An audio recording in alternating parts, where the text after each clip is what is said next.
Assalamualaikum warahmatullahi wabarakatuh. Di sini kami kelompok 3 ingin mengumpulkan tugas, yaitu menjelaskan perbedaan dua negara ASEAN. Berikut anggotanya. Perkenalkan, nama saya Nina Priliati, NPM 2331658. Perkenalkan, nama saya Jihandia Fitri, NPM 2331610. Saya Wanda Amelia, NPM 233160003. Saya Nyoman Dedi Gunawan, 233166013.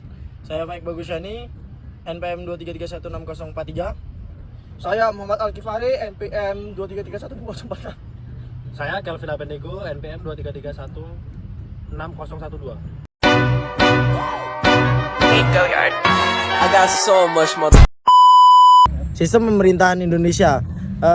Indonesia memiliki bentuk pemerintahan republik dan bentuk negara kesatuan sebagaimana yang telah disebutkan dalam pasal 1 ayat 1 UUD 1945 yang berbunyi, negara Indonesia ialah negara kesatuan yang berbentuk republik dalam sistem pemerintahan Indonesia yang menganut pemerintahan presidensial. Hal ini disebutkan dalam pasal 4 ayat 1 UUD 1945 yang berbunyi, Presiden Republik Indonesia memegang kekuasaan pemerintah menurut Undang-Undang Dasar.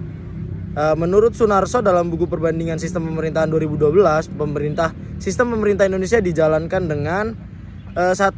Rakyat memilih langsung presiden dan wakil presiden melalui pemilu. 2. Presiden menjabat selama 5 tahun dan setelahnya bisa dipilih kembali hanya untuk 1 kali jabatan saja.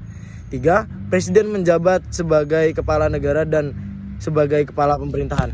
Sistem pemerintahan Malaysia dilansir dari Universitas Negeri Yogyakarta UNY. Malaysia menganut sistem pemerintahan parlementer. Sistem pemerintahan ini didasarkan pada model British Westminster. Sistem pemerintahan ini dikepalai oleh yang di-Pertuan Agong sebagai kepala negara, Dewan Negara atau Senat, serta Dewan Rakyat atau Dewan Perwakilan Rakyat. Dalam pasal 32 dan 40 Konstitusi Federal Malaysia dituliskan jika di-Pertuan Agong merupakan seorang raja konstitusional yang dipilih oleh menjabat selama 5 tahun. Yang di-Pertuan Agong serta Ratu Raja Permaisuri Agong dipilih oleh penguasa turun-temurun ke-9 Kesultanan di Malaysia atau yang lebih dikenal sebagai Conference of Ruler. Sistem pemerintahan. Indonesia memiliki sistem pemerintahan presidensial dan Malaysia memiliki sistem pemerintahan parlementer. Badan Eksekutif Indonesia, Presiden sebagai kepala negara dan kepala pemerintahan. Malaysia, Perdana Menteri sebagai pemegang kuasa, mengatur dan penggerak pemerintahan. Badan Legislatif Indonesia, DPR atau Dewan Perwakilan Rakyat, berperan untuk membuat undang-undang dengan persetujuan Presiden.